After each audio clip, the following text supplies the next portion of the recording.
Here with us live on set to react, the big weekend show co-host and OutKick host, Tomi Lahren. Tomi, I love talking about these issues because you are so succinct and get right to the point here. But you know what drives me crazy about this is that this is Congress, lying to Congress. You would think members of Congress would be, hey, we're finally standing up for each other. We're finally standing up for the other branch of government. This doesn't have to do with Donald Trump. This is about lying to Congress. In their minds, though, Jason, everything has to do with Donald Trump. They go to sleep at night, they don't count sheep, they count Donald Trumps. We know this. The obsession is real. I love it, though. All of these folks, you got Jasmine Crockett and others. Oh, the weaponization. Are you forgetting that we have a mugshot of our current president and then candidate, Donald Trump? Are you aware that they went after him?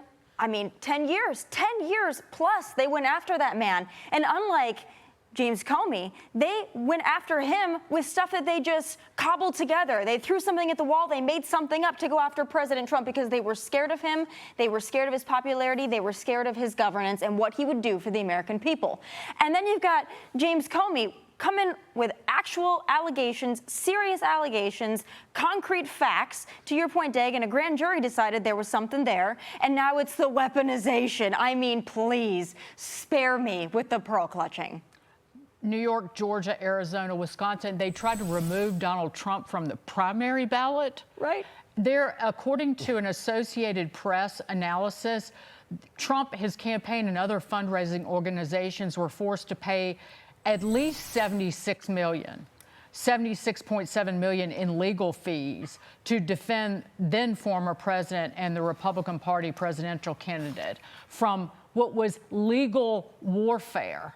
And now you've got, say, Dick Blumenthal. We left Mr. Stolen Valor out, but he told CNN that he is going to write legislation to give remedies and rights to victims of malicious prosecution because we need to provide safeguards to ordinary norms that are defied by this autocratic president.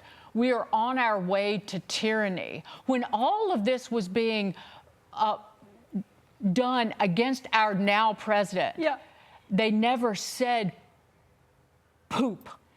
It is, to me, it is not only frustrating, it's so laughable. You have to laugh because they know the truth. They know that they invented the weaponization. And again, the same thing with the redistricting. Everything they do, it's like, well, we can do it. We can do it till the cows come home. We can do it so egregious, we can make things up, and it's fine. Impeachments, Russia. The man was almost assassinated twice. He was spent campaigning time sitting in a courtroom, in a freezing cold courtroom, when he could have been out campaigning for president. Everything they did to this man, they bankrupted him, they slandered him, they did everything they could to this man, and now Mr. Seashells over there, now they're clutching their pearls over him. And you know what the sickest part is of this to me, Jason and Dagan?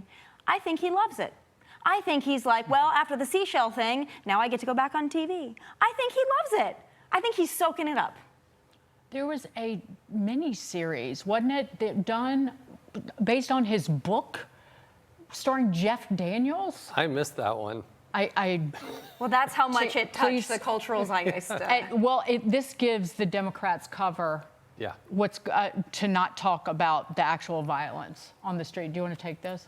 Well, yeah, I want to transition a little bit and talk about what's going on with at these ICE facilities. You've talked passionately in the past about, look, we got men and women who are putting their lives on the line to deport the worst of the worst.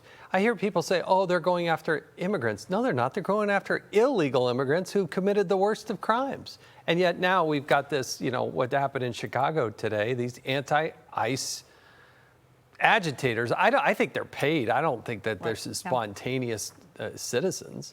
This doesn't feel very grassroots. These are the same people, by the way, that seemingly show up at every protest. It doesn't matter what it's for. If it's, you know, BLM, Antifa, Queers for Palestine, anti-ICE, I think it's probably the same group of people. I always wonder why they're not at work, but maybe to your point, this is their work. We don't know who's funding them. It all feels very coordinated. But I will say this, these members of Congress who continually call our ICE agents, our men and women, Nazis, Hitler, all these horrible, deplorable things, they're out there doing their job. They're enforcing the law. The laws that you make, the laws that you write. So why don't you win an election and change them? You tried 4 years under Otto-Pen. You tried to have a mass invasion into this country. Now this administration is having to clean that up, and you don't like the way that looks. But you can win an election and you can change the laws. But don't go after the men and women who work hard for little money, long hours, and away from their families to protect this country. How dare you go after them and then make their jobs even more difficult on top of that. Oh, but the masks. We can't have it if they have a mask. Yeah. Really? Only COVID masks are okay, Jason. Yes, of course. Really quickly before we go, so Jimmy Kimmel is now going to be back on the Sinclair stations and the Next Star stations. So no censorship. Well, so they can have their nightly dose of Jimmy Kimmel everywhere. Let the marketplace decide. All these people that were watching him to be defiant, right? Let's see if they're still watching in a couple of weeks. I'm going to go ahead and bet on no. But best of luck to him and his ratings. I have a feeling that this was the bump he wanted. It's the bump he got. Now let's see if you can keep him, Jimmy. And Sinclair said its decision to preempt the show was independent of any government influence. Of course just it was. to be crystal about that. The new co-host of the Big Weekend Show. Yes. I'm going to be joining you.